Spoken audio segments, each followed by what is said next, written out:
Welcome back. मैं हूं अंशु सिसोदिया और आप देख रहे हैं प्रॉपर्टी बाजार में हमारी आज की खास पेशकश, जिसके अंदर हमने अभी थोड़ी देर पहले बात की किस तरीके से साल 2007 में मेट्रोज, स्मॉल टाउन्स और कमर्शियल ट्रेंड्स में क्या क्या चेंजेस देखने को मिले। लेकिन मैं आपको बता दूं कि साल 2007 यानी इस साल एक फैक्टर जिसने सबसे ज्यादा असर डाला वो था होम लोन।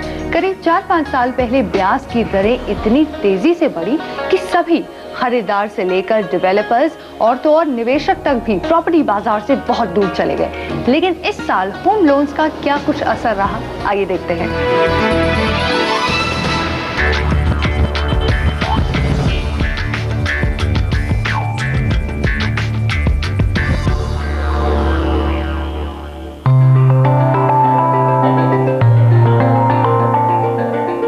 घर खरीदने का सबसे बेहतर जरिया लोन रहा है, लेकिन 2007 में इसकी तेजी ने रियल एस्टेट को हिला कर रख दिया।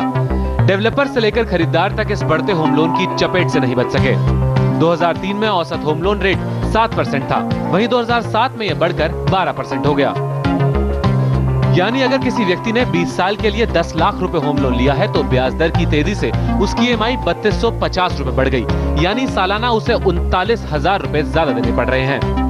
ब्याज दर में 1% की बढ़त से लोगों के लोन लेने की क्षमता में 4% की गिरावट आई। जिन लोगों ने साल 2 साल पहले लोन लिए थे उनकी EMI अब इतनी बढ़ गई थी कि उनको चुकाने में उनको मुश्किल आ रही थी, और उस मुश्किल को देखते हुए नया आदमी भी थोड़ा सा लोन लेने से डर रहा था। तो क्लियरली उसके वजह से प्रॉपर्टी प्राइसेस पे जो है नरमाई का इम्पैक्ट रहा।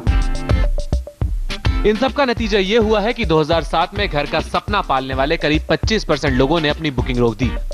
एंड यूजर्स के साथ स्पेकुलेटर्स पर भी इस बढ़ते होम लोन रेट ने असर डाला। स्पेकुलेटर्स एक साथ बल्क में फ्लैट बुक कराते थे और पिछली तेजी को देखते हुए उन्हें उम्मीद रहती थी कि बेहतर कीमत पर वे फ्लैट को रीसेल कर देंगे, लेकिन ब्याज दरों ने ग्राहकों को दूर कर दिया। लिहाजा मुंबई, दिल्ली, कोलकाता और बेंगलुरु जैसी जगहों पर रीसेल की कीमतों में भी औसतन 60% तक की गिरावट दर्ज की गई। होम लोन की तेजी का असर बैंकर्स पर भी पड़ा। होम लोन में जबरदस्त गिरावट देखने को मिली। 2005-2006 में जहां 29.10% की गिरावट आई, वहीं 2006-07 में यह रेट 26.6% रही और उम्मीद की जा रही है कि 2007-08 के वित्तीय साल में ये गिरावट 17 से 20% की होगी। इसके साथ ही ज्यादातर बैंकों के सामने होम लोन के दिवालियेपन का रिकॉर्ड भी बढ़ा। आंकड़ों के मुताबिक करीब डिफॉल्टर रेट 3.5 से 4.5% के बीच दर्ज की गई है। अगर हम 3% डिफॉल्ट रेट लेकर भी चले तो 25 मई 2007 के कुल होम लोन 2,30,000 करोड़ रुपए का करीब 6,922 करोड़ रुपया बैंकों का डूब गया। ब्याज दर की मार झेलने के लिए करीब 33% लोन लेने वालों ने अपना टेन्योर पीरियड को बढ़ाकर 20 साल से 25 साल कर दिया है, जिससे डिफॉल्ट रेट काफी कम हुआ है। रेट की तेजी से प्री लॉन्च स्कीम के तहत पैसा जुटाने की बिल्डरों की नीति भी डगमगा गई।